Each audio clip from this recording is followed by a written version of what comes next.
Good morning students, मैं अंकुर कुमार।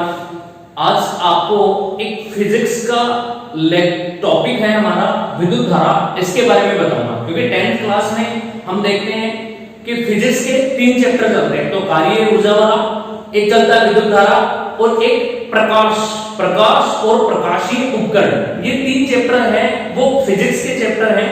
तो ये तीनों चैप्टर आपको मैं कवर करूंगा, और इनमें से सबसे पहले हम देखते हैं, तो पहला जो चैप्टर हमारा लेते हैं वो है विद्युत धारा, इलेक्ट्रिक करंट। इसके बारे में हम बात करेंगे।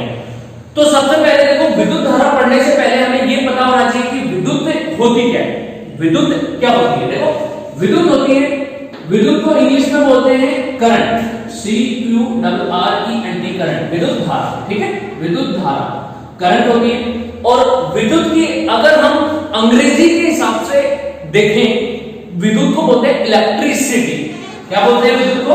इलेक्ट्रिसिटी बोली जाती है। अब ये जो विद्युत होती है वो क्या होती है? एक प्रकार की ऊर्जा होती है। विद्युत होती है वो एक प्रकार की ऊर्जा है। अब ऊर्जा के बारे में हमने छोटी क्लासों में देखा है, 9th में भी देखा है। ऊर्जा होती है, विभिन्न प्रकार की ऊर्जाएं होती है। जैसे कौन कौन सी ऊर्जा? प्रकाश दिख रहा है हमें, तो प्रकाश ऊर्जा। हवा चल रही है, तो इस ऊर्जा को कौन सी ऊर्जा बोलेंगे? पवन ऊर्जा। मान लो कोई वस्तु है वो गर्म है, तो गर्म है वो किसके कारण है? उसका ताप ज्यादा होगा। गर्म होने के कारण उसका ताप ज्यादा होगा, तो उसमें क्या होगी? उष्मा। तो उस ऊर्जा को क्या बोलेंगे हम? उष्मीय ऊर्जा। जैसे हम देखते हैं सर्दियां आती है, तो सर्दियों के दिनों में हम अंगीठी जलाकर तपते हैं, हाथ को सेकते हैं। तो वो तपना या सेकना हमें उष्मा मिलती है। हमारे ठंडेपन का जो एहसास होता है, उस एहसास को वो गर्म करती है, तो वो उष्मा ऊर्जा होती है। इसी प्रकार बहुत सारी ऊर्जाएं हो रही है, उनमें विद्युत भी एक प्रकार की ऊर्जा है। अब यहाँ पे हम ऊर्जा की बात कर रहे हैं, तो ऊर्जा में मैंने आपको एक उष्मा ऊर्जा का एग्जांपल दिया था कि उष्मा भी होती है, वो क्या होती है? एक प्रकार की ऊर्जा होती है। अब उष्मा ऊर्जा क्या होगी? जब भी कोई वस्तु, किसी भी वस्तु में ठंडेपन और गर्मपन का एहसास होता है, तो वो किसके कारण होता है? कोई भी वस्तु मान लो ठंडी है या गर्म है। ठंडी है तो उसको हम गर्म करेंगे तो गर्म हो जाएगी, मतलब उसके ताप में क्या हुई? वृद्धि हुई। ताप में वृद्धि होगी तो वो गर्म होगी, और अगर हम ताप को बढ़ाएंगे तो और ज्यादा गर्म होगी। मतलब जितना ज्यादा उसके ताप में वृद्धि करेंगे, उतनी ही वस्तु क्या होती जाएगी? गर्म होती जाएगी। अर्थात उसमें कौन सा गुण आ जाएगा? उष्मीय गुण आ जाएगा। जब हम किसी वस्तु को गर्म करेंगे, इसके ताप में वृद्धि करेंगे। अगर हम ताप को बढ़ा रहे हैं, देखो ये तीर का निशान किसको बता रहा है? बढ़ाने को, ऊपर, कि ताप को अगर बढ़ा रहे हैं तो उसमें कौन सा गुण उत्पन्न होगा? उष्मीय गुण, और उसकी उष्मा बढ़ती हुई जाएगी। अब यहां पर उष्मा बढ़ रही है ताप बढ़ाने पर। अब हम क्या करते हैं कि हमारे पास मान लो 2 पानी की बाल्टी लेते हैं। एक पानी की बाल्टी है उसमें गर्म पानी है, और एक पानी की बाल्टी है उसमें ठंडा पानी है। ठीक है, गर्म पानी उसका ताप ज्यादा है, मान लो 80 डिग्री सेंटीग्रेड मान लो, और ठंडा पानी है उसका मान लो 20 डिग्री सेंटीग्रेड। अब आप गर्म पानी को ठंडे पानी में मिक्स करो, गर्म पानी को ठंडे पानी में मिक्स कर दिया, तो मिक्स करने के बाद में हमारे पास में पानी कितने? 3 बाल्टियां होंगी। जैसे यहां पे मान लो ये एक बाल्टी है, या एक गिलास मान लेते हैं कि इसके अंदर कौन सा पानी है? इसके अंदर जो पानी है वो है गर्म पानी। ठीक है, और दूसरा हम ले रहे हैं, एक और गिलास ले रहे हैं यहाँ पे। इस ग्लास में जो पानी दे रखा है वो कौन सा पानी है? ठंडा पानी। क्लियर है? इसमें है ठंडा पानी।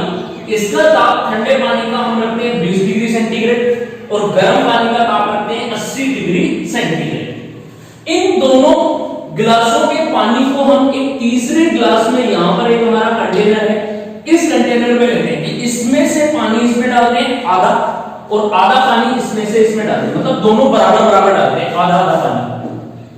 आधा पानी इसमें डालते हैं और इसका भी आधा पानी इसमें डालते हैं। दोनों इसमें पानी डालने पर इसमें पानी भर जाता है, और इसके अंदर जो पानी होगा उस पानी का ताप कितना होगा? 80 डिग्री सेंटीग्रेड। मतलब इन दोनों को मिक्स करने पर जो मिश्रण होगा उसका ताप आएगा वो 80 डिग्री के बीच, 80 और 20 डिग्री के बीच में आएगा। मान लेते हैं कि ये जो पानी है मिश्रण, इस मिश्रण का ताप कितना मान लेते हैं? टी ताप दे रखा है। तो ये जो टी ताप होगा वो कैसे होगा? 80 डिग्री सेंटीग्रेड ताप से तो क्या होगा? कम। क्योंकि जब गर्म पानी में ठंडा पानी मिक्स करेंगे तो गर्म पानी का ताप तो क्या होगा? घट जाएगा और ठंडे पानी का ताप क्या होगा, बढ़ जाएगा। तो यहां पर मिश्रण का ताप है वो 80 डिग्री से तो कम हो जाएगा, लेकिन 20 डिग्री से क्या होगा, ज्यादा, 20 डिग्री सेंटीग्रेड से ये बन जाएगा मिश्रण का ताप। बन गया। अब यहां पे देखो इसका ताप 80 से कम है, तो उष्मा किधर से किधर गई, उष्मा यहां से इसकी तरफ गई ना, तो उष्मा इससे चली जाएगी इसमें। अब ये गर्म पानी, ये ठंडा पानी था, तो ठंडे पानी भी इसका ताप जब मिलाया तो इसके ताप में क्या हुई, वृद्धि। ताप में वृद्धि हुई और इसके ताप में क्या हुई, कमी। तो इसके ताप में कमी हुई, इसका मतलब क्या निकली यहां से, उष्मा, और वो उष्मा निकल के कौन से पानी में गई, ठंडे पानी में। तो ठंडे पानी के ताप में वृद्धि हुई, मतलब उसने उष्मा ली, उष्मा ग्रहण की है इसने, और जब इसके ताप में, गर्म पानी के ताप में कमी हुई, तो ये क्या किया है, उष्मा का त्याग, यहां से उष्मा निकली। तो अब यहां से एक बात समझ में आ रही है हमें कि जो उष्मा का स्थानांतरण होता है वो ज्यादा ताप से किसकी तरफ हो रहा है, कम ताप की तरफ हो रहा है। तो ज्यादा ताप को हम क्या बोलेंगे, जैसे अगर साइंस की लैंग्वेज में बोले तो ज्यादा को हम बोलते हैं उच्च और कम को बोलते हैं निम्न। तो उष्मा का स्थानांतरण होता है वो उच्च ताप से निम्न ताप की तरफ होता है। यहां से एक बात निकल के आई है कि उष्मा का स्थानांतरण वो होता है उच्च ताप से, उष्मा जाती है वो किससे किसकी तरफ जाती है, उच्च ताप से निम्न ताप की तरफ स्थानांतरित होती है, इस तरीके से, ठीक है, क्योंकि ज्यादा ताप से कम ताप की ओर स्थानांतरित होगी। सेम उसी प्रकार विद्युत धारा भी उच्च से निम्न की तरफ स्थानांतरित होती है। अब वो उच्च और निम्न क्या होता है, जैसे उष्मा का स्थानांतरण करने के लिए तो हम लेते हैं ताप, कि उच्च ताप से निम्न ताप की ओर चली जाए, लेकिन विद्युत के लिए हम ताप थोड़ी यूज में लेंगे। विद्युत का स्थानांतरण कहां से होता है, विभव के द्वारा। किसके द्वारा होता है, विभव के द्वारा। तो विद्युत का स्थानांतरण किसकी तरफ होगा, उच्च विभव से निम्न विभव की तरफ। अब विभव होता है तो क्या होता है, वोल्टेज। इसको हम पढ़ेंगे जैसे जैसे हम आगे चलते जाएंगे चैप्टर में, विभव के बारे में पढ़ेंगे। तो आपको यहां से एक बात समझ में आई कि उष्मा का स्थानांतरण तो होता है उच्च ताप से निम्न ताप की तरफ, लेकिन विद्युत का स्थानांतरण होता है उच्च विभव से निम्न विभव की तरफ होता है। ये था यहां से हमारे चैप्टर की स्टार्टिंग। इसके बाद में हम आगे बात करें तो आगे मैं आपको बताना चाहूं कि एक वर्ड आता है यहां पे, प्रवाह की दर। हम बात करते हैं कि उष्मा के प्रवाह की दर किस तरीके से हम निकालेंगे। जैसे साइंस में अगर दर का नाम आ जाए, ध्यान में रखना, अगर आपको फिजिक्स में, साइंस में, विज्ञान में कहीं पर भी दर नाम देते, क्या है, दर नाम आते हैं, इसका मतलब क्या होगा कि उस भौतिक राशि के बट्टे में क्या लगा दोगे, समय। दर का नाम आते ही बट्टे में क्या आ जाएगा, समय आ जाएगा, और समय को किससे लिखते हैं, स्मॉल टी से लिखते हैं। हमेशा एक बात ध्यान रखना। अब देखो यहां से ये है उष्मा और ये है विद्युत। उष्मा होती है वो ताप के कारण प्रवाहित होगी, तो उष्मा के प्रवाह की दर, ध्यान रखना, किसकी दर, उष्मा के प्रवाह की दर क्या कहलाती है, उष्मा धारा कहलाती है। अब दर का नाम आ गया, इसका मतलब क्या हो गया, देखो उष्मा के प्रवाह की दर, उष्मा के प्रवाह की दर क्या कहलाती है, उष्मीय धारा कहलाती है, उष्मीय धारा कहलाती है। अब उष्मीय धारा का फॉर्मूला कैसे लिखें, उष्मीय धारा को लिखते हैं आई से, जो करंट होती है, धारा जिसको बोलते हैं ना विद्युत धारा, है तो इलेक्ट्रिक करंट बोलेंगे इसको। तो ये धारा होगी, उष्मा प्रवाह की दर क्या कहलाती है, उष्मीय धारा, और उष्मीय धारा को कैसे लिखते हैं, आई बराबर। अब क्या होगी, उष्मा की प्रवाह की दर, दर नाम आते मैंने क्या बताया, बट्टे में क्या आएगा, समय, तो नीचे तो लिख दो बट्टे में समय। अब ऊपर क्या है, किसकी दर आ रही है, कौन सी भौतिक राशि है, तो किसके प्रवाह की दर है, उष्मा, तो ऊपर क्या लिख देंगे हम, उष्मा लिख देंगे, तो ये आ जाएगा आई बराबर उष्मीय धारा बराबर क्या होगी, उष्मा बटा समय, ये हो जाएगी उष्मीय धारा। इस तरीके से हम इसको डिफाइन करते हैं, ठीक है, उष्मीय धारा बराबर होगी उष्मा बटा समय। उष्मा के प्रवाह की दर क्या कहलाती है? उष्मा धारा। इसको अगर हम सिंबॉलिक फॉर्म में लिखें, मतलब प्रतीकों के रूप में, तो उसमें धारा को लिखते हैं किससे? I से। I बराबर उष्मा को लिखा जाता है कैपिटल H से, क्योंकि इसकी उष्मा की इंग्लिश होती है वो क्या होती है? हीट। HEAT हीट, तो H से लिखते हैं, ठीक है। बटे समय को किससे लिखते हैं? T से, तो I बराबर क्या होगा? H बटे में T। ये कौन सी धारा है? उष्मीय धारा। अब हम बात करते हैं विद्युत धारा की, कि विद्युत धारा कौन सी होगी, ठीक है। तो विद्युत को पढ़ने के लिए हमें सबसे पहले एक भौतिक राशि के बारे में जानना होगा, जो कि होती है आवेश। क्योंकि आवेश होता है वो विद्युतकी में एक स्थान से दूसरे स्थान तक प्रवाहित होता है। तो विद्युत को जानने के लिए हम किसके बारे में जानेंगे? आवेश के बारे में। और आवेश से ही क्या निकलती है? विद्युत धारा। तो जब उष्मीय धारा की बात करते हैं तो प्रवाह किसका होता है? उष्मा का। लेकिन जब विद्युत की बात करेंगे तो प्रवाह किसका होगा? आवेशों का। तो विद्युत धारा किसे कहेंगे? वो देखते हैं विद्युत धारा की। तो विद्युत का जो प्रवाह होता है वो किसके द्वारा होता है? आवेशों के द्वारा। क्योंकि विद्युत का प्रवाह आवेशों के द्वारा होगा, और आवेशों के द्वारा होता है तो आवेश क्या होते हैं? आवेश के बारे में जानेंगे। आवेश को हम किससे लिखते हैं? कैपिटल Q से लिखते हैं। आवेश को किससे लिखा जाता है? कैपिटल Q से। और आवेश की सबसे न्यूनतम इकाई, सबसे छोटी से छोटी इकाई कौन सी होती है? इलेक्ट्रॉन। आवेश की न्यूनतम इकाई, अगर हम बात करें न्यूनतम इकाई की, तो वो क्या होगी? इलेक्ट्रॉन होगी, ठीक है, इलेक्ट्रॉन। और इलेक्ट्रॉन का जो सिंबल है वो सिंबल क्या लिखा जाता है? E। स्मॉल e से लिखते हैं इलेक्ट्रॉन को। इलेक्ट्रॉन का आवेश कितना होता है? यहां पे बात करते हैं इलेक्ट्रॉन का आवेश। तो देखो इलेक्ट्रॉन का आवेश वो होता है E बराबर 1.67 गुणा 10 की घात -19 कूलाम। क्योंकि इसका मात्रक क्या होता है? कूलाम होता है। आवेश का जो मात्रक होगा, आवेश का मात्रक, अगर हम बात करें यहाँ पे आवेश के मात्रक की, आवेश का मात्रक, तो इसका मात्रक होता है कूलाम।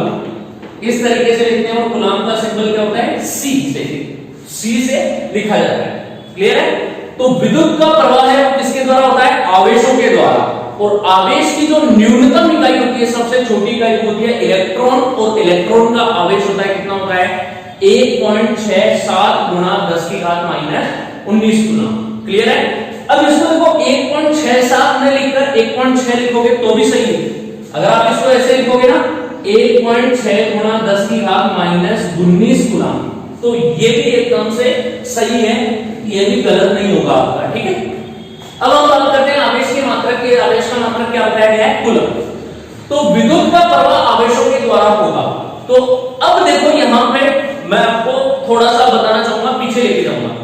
उष्मा का प्रवाह क्या कहलाती है? उष्मीय धारा। यहां पे बात करते हैं देखो उष्मा का प्रवाह, उष्मा का प्रवाह और उष्मा के प्रवाह की दर। उष्मा के प्रवाह की दर क्या कहलाती है? उष्मीय धारा। उसी प्रकार विद्युत का प्रवाह आवेशों के द्वारा होता है, तो हम क्या कह सकते हैं? आवेशों के प्रवाह की दर क्या कहलाएगी? विद्युत धारा कहलाती है। तो यहां से विद्युत धारा की डेफिनेशन क्या बनेगी? विद्युत धारा बराबर होगी आवेशों के प्रवाह की दर क्या कहलाती है? विद्युत धारा। क्लियर है? विद्युत धारा बोलते हैं आवेशों के प्रवाह की दर। अब जैसे हमने इसका फॉर्मूला बनाया था वैसे इसका फॉर्मूला देखेंगे। देखो प्रवाह की दर नाम आ रही, दर नाम आती है, नीचे बट्टे में क्या आएगा? समय। चलो बट्टे में लिख देते हैं समय। ऊपर किसका प्रवाह हो रहा है? जिसका प्रवाह होता है वो राशि आएगी। तो देखो आवेशों का प्रवाह, आवेश, तो ऊपर क्या आ जाएगा? आवेश। तो आवेश बटा समय बराबर क्या कहलाएगी? विद्युत धारा। तो विद्युत धारा का फॉर्मूला क्या बन के आएगा? विद्युत धारा बराबर होगी आवेश बटा समय। क्लियर है? अब इसको मैथमेटिकल फॉर्म में लिखेंगे या फिर सिंबॉलिक फॉर्म में लिखें तो कैसे लिखेंगे? विद्युत धारा को किससे लिखा जाता है? I से। किससे लिखोगे? I से। ये वाली धारा होती है वो कैपिटल I से लिखी जाती है। कैपिटल I बराबर आवेश को किससे लिखेंगे? Q बटे में समय को किससे लिखेंगे? T से। तो I बराबर क्या होगा? Q बटे T। ये क्या होती है? विद्युत धारा। क्लियर है? और उसमें धारा क्या होती है? I बराबर होगी H बटे में T, ये होती है उसमें धारा।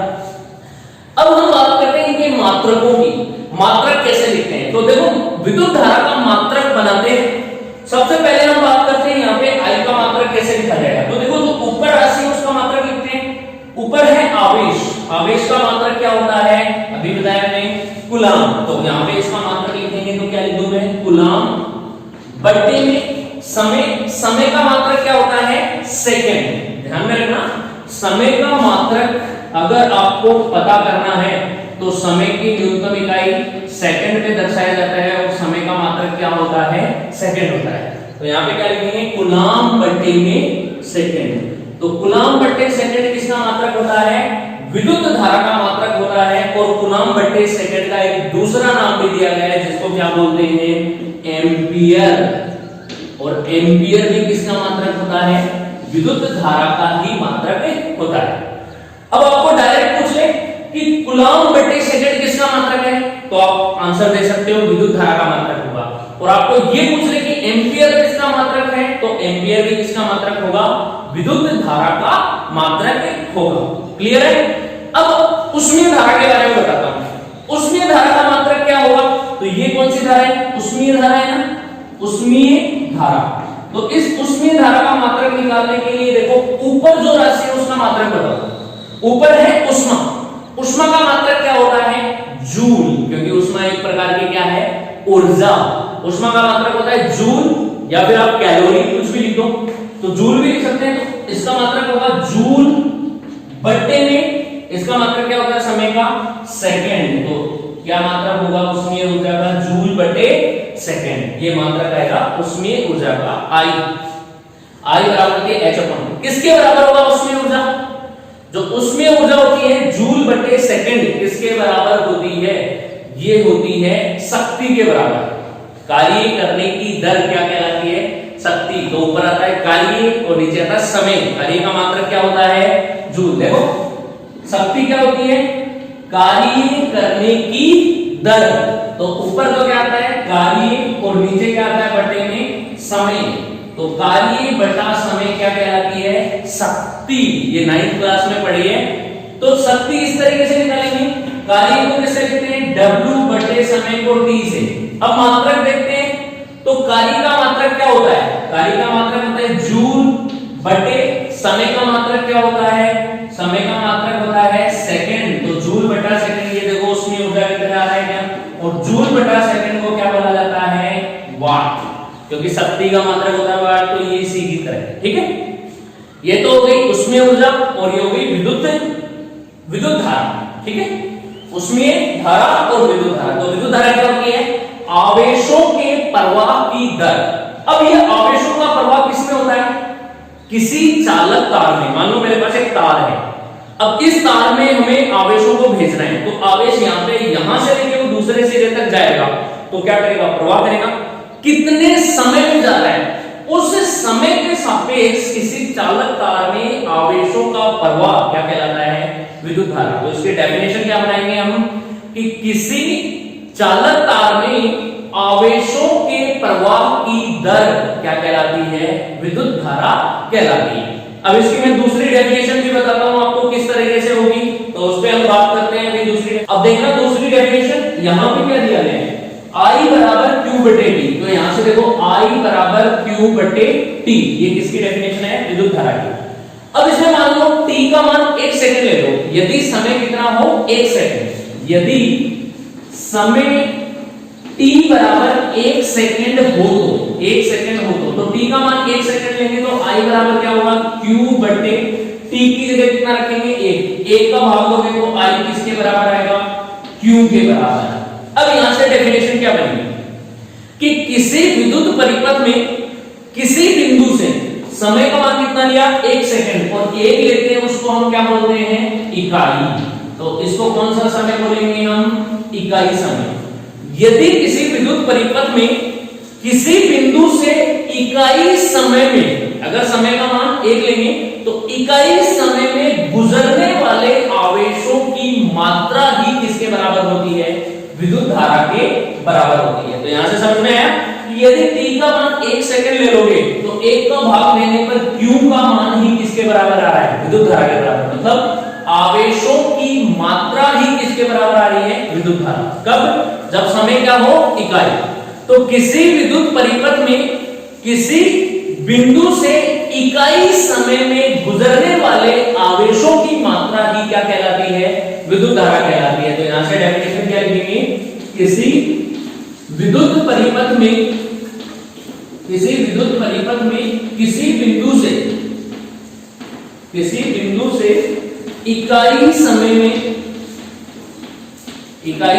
में गुजरने वाले आवेशों की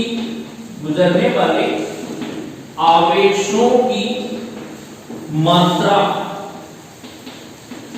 क्या कहलाती है? आवेशों की मात्रा विद्युत धारा कहलाती है। तो इस तरीके से हम विद्युत धारा के बारे में पढ़ेंगे। अब विद्युत धारा के बारे में हम धीरे धीरे आगे भी चलेंगे, इस टॉपिक को आगे भी बढ़ाएंगे। तो आज की क्लास में हमने सिर्फ विद्युत धारा का कॉन्सेप्ट स्टार्ट किया कि किस तरह से करते हैं। नेक्स्ट क्लास में हम इसको आगे भी पढ़ेंगे। तब तक के लिए आप देखते रहिए और अपने दोस्तों के साथ में वीडियो के साथ जुड़े रहिए। Thank you, have a nice